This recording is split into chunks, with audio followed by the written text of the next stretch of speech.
me su abubuwa suke rage ɗa namiji? In ka kuskura kai tumbi akwai matsala.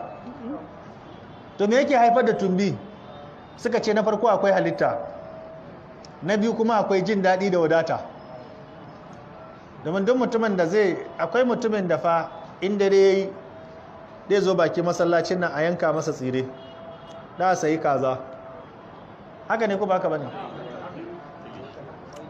Kilishi. Wanda yake da kuɗi fa nake faɗa, wanda zai tafi da shi gida ba ɗan cirani ba. Shi ɗan cirani shi ma da mu zo nasa. Waɗannan kayan zai tafi da su gida. Bayan sallan isha'i za a kawo masa tuwo ya ci. Bayan ya ci tuwon nan a gefe akwai ruwa mai sanyi na roba ko kuma asalin soɓo za ta kawo masa. In ya gama karfe 11, in mai kallon sunna ne yana kallon sunna TV, in manara ne yana kallo, in mai arewa ne yana kallon arewa, a nan kuma zai ci wannan naman zai ci shi, ga magin nan an daka shi a ciki, ga yajin nan, haka zai dinga ɗauka yana ci yana hira, yana gama ci kuma za a ɗauko lemo mai sanyi ko coke ya sha, yana sha kuma a wajen zai tule yi bacci. Akwai matsala ko ba matsala? Shi kuma ɗan cirani za a soya masa kwai, a haɗa da indomi, in yana da wadata a sa tsire, in mai da wadata a sa kifi, a haɗa soji ɗaya, a kawo biredi a yanka a sa bota a tsakani, a shafe ciki da waje.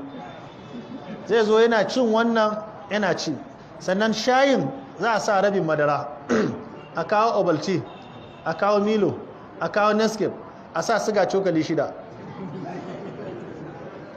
Ba haka bane?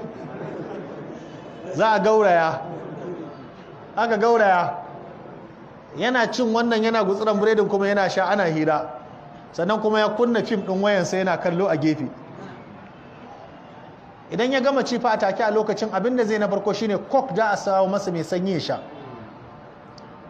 In ya sha coke ɗin nan kuma wani wajen kwanciya zai, wani kuma ba zai kwanta ba, zai dan taka ne ya dan ci goron sai kunna sigari ya tafi ya je kwanta. Ta yaya za a ce ba za ka samu matsala ba? Suka ce daga ka'idar da ya kamata ka sama ma kanka lafiya daga lokacin da shekaru suka fara tafiya, duk wani abu mai zaki ka kaurace masa. Jiya na yi magana akan energy drink, na ce duk wanda yake shansa zai dinga samun kafansa yana tsami, yana jin nauyi, yana tauna kamar yana ciwo. Hata lemon kwalban nan ka kaurace masa, hata biredi wannan da ake fada daqiq al-abyad, Dr. Muzaffar ya ce duk wanda yake cin biredi ya kwanta ba zai taba yin lafiya ba.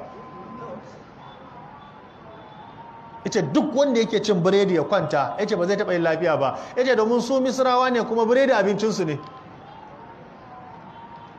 Sadaka ka kaurace wa biredi. Duk wani abu mai zaki ka kaurace masa. Abin da ya shafi lemon kwalba a kaurace masa. Nama ka kaurace wajen nama. Kifi ka kaurace ma kifi. Babu laifi ka ci kaza, amma in zaka ci kifin ma ka dinga cinsa lokaci zuwa lokaci, saboda ana jiye maka kitse, ana jiye maka cutan uric. Zai ga shekarunka baka yi nisa ba amma kana tashi da kyar, baya na kamawa, kafa na kamawa, kana tashi da asuba akan gado zaka je alwala ko bayan gida kana kaman yaro yana koyon tafiya. In aka yi tsayuwan sallah aka yi minti 15 ana karatu ka fara motsi kenan, baka kai wani lokaci ba ka zama balaraban Saudiya kana sallah akan kujera. Wannan aka ce alama ce ta cutan uric acid tana so ta kama ka ko arthritis. Shi yasa aka ce duk wanda ya fara jin kafansa na ciwo, duniyansa na damunsa, bayansa na ciwo, kafaɗansa kamar an ɗora masa kaya, zafin jiki, bushewar baki, rashin jin ɗanɗano, ƙaiƙayin ido, aka ce to hatta sha'awarsa ma sai ta ragu. To ita kuma uric in ka ta fara kama ka, kafin likita ya ce ka daina cin kaza ka daina cin kaza, to ka yi ƙoƙari ka hana kanka cin waɗannan abubuwa. Jan nama ka rabu da shi, ka rage cin wake, hanta a rage, ƙoda a rage, lemon kwalba a rage, siga a rage shi, kifi a rage cinsa. Uwa uba kuma aka ce dunkulen magi. domin shi daga cikin hatsarurrukan da ake gani akwai wasu cututtukan da yake iya haifarwa saboda monosodium glutamate da yake ciki. Wasu masana suna ganin cewa kamar fa in aka sami irin wannan guda 6, duk magin da ya cika ƙarfi wanda har matarka ta gamsu cewa za ta iya sa shi a cikin abinci ya wakilci gishiri ba sai ta sa gishiri ba, aka ce to yana da hatsari. In kana so ka gane hatsarinsa sai ka samu guda 6, sai ka samu kwalba na roban ruwa 750 ml, irin ƙaramin roban faro ɗin nan, a zuba wannan guda 6 a ɗaure, idan ya kwana a girgiza shi, ka nemi wani bunsuru ko akuya ka bashi. In ba Allah ya taimake shi ba ya daina barbara ko kuma akuyar ta daina ɗaukar ciki. Sannan yawan cin irin waɗannan kayan abinci masu ƙarfi a baki, masu zafin ɗanɗano, yana yawan sa tafiya kana haki.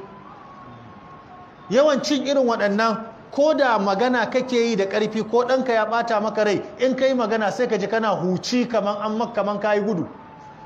Ga yawan ciwon kai wadda ba mai ƙarfi ba mai sauƙi ba, ga yawan gajiya, ga mutum yana gama biyan bukata da iyalinsa sai haki sai kishin ruwa. To idan kana da wannan me ya kamata ka yi?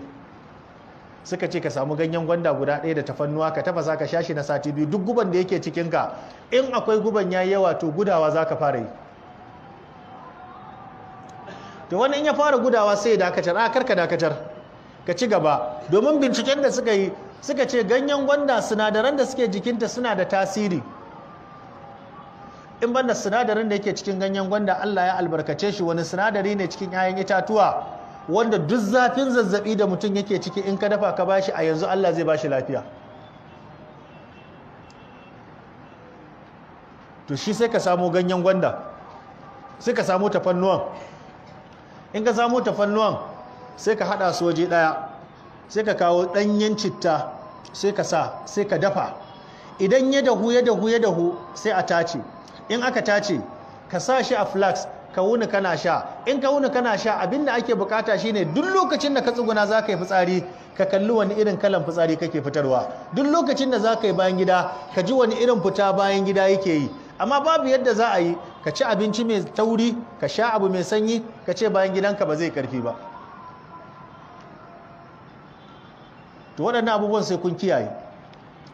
Saboda duk wanda yake so ya samu lafiya, ana idar da sallar magariba ka gama cin abincinka. Duk wani nau'in abinci mai nauyi da zaka ci, ana gama magrib ka ci.